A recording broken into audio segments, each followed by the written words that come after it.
Hi, everyone. It's a huge honor to be here. Thank you so much to Janet and Leila for including me in the event. Don't worry, I'm going to try to keep my presentation short so that we get to the Q&A as quickly as possible. I'm here to very quickly talk to you about what we do at Probably Genetic. The mission of Probably Genetic is to diagnose 200 million rare disease patients, which is what we think is about the number of people out there suffering from rare diseases that are undiagnosed. Diagnosing people matters because it's really the only tool we have to ensure that more patients can find out what they have and subsequently potentially get treated. I went to Oxford for my PhD. I worked on a range of different whole genome sequencing studies, including the 100,000 Genomes Project. That's basically where the idea for the company came from. The entire impetus of the company is that the interface a lot of you parents have with the healthcare system is primarily physicians' offices and hospitals, but another interface that you use to interact with the healthcare system looks like this. And this is particularly true in the early days of the diagnostic odyssey, when you don't know what's going on. You've detected a bunch of different symptoms, and you've maybe had a few meetings with specialists who have suggested that maybe your kid is missing developmental milestones or that other things are going on in your kid's life.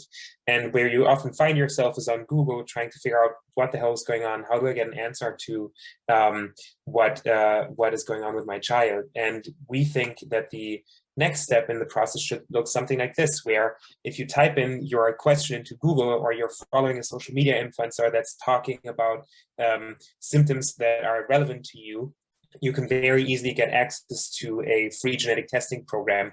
And that's basically what we built as a company. The way the entire process works looks like this. We generate awareness on the web, on places like Google, Facebook, Instagram, where you would see ads from us that tell you if you complete a symptom checker, you can qualify for a free genetic testing program that is completely funded, and there's exactly zero cost to you. That's part one of the process, the awareness generation.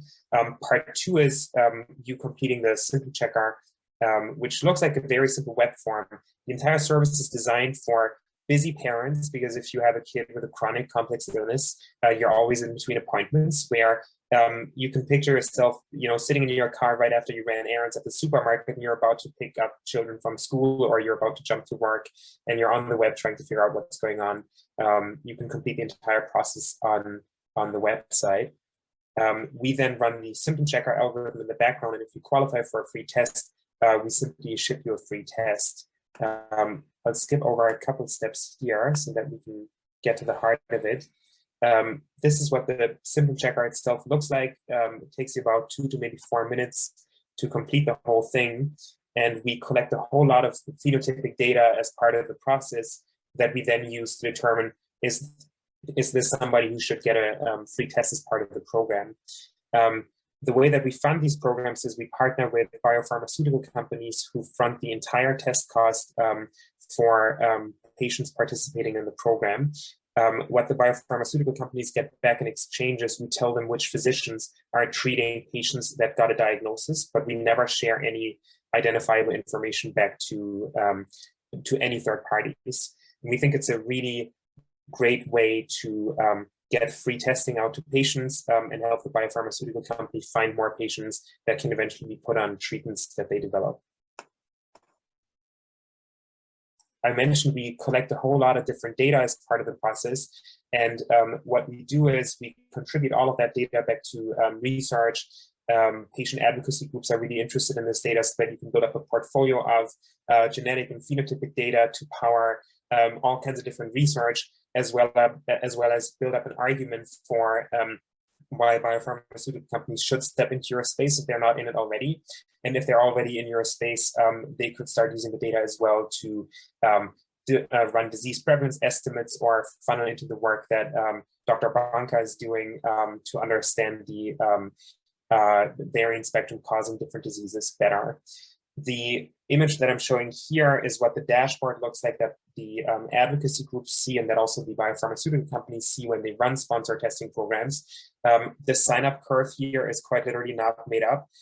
We see thousands of patients flocking to these programs in a very short amount of time from literally all over the planet. So there's tremendous demand for patients getting free genetic testing from the peace of their homes.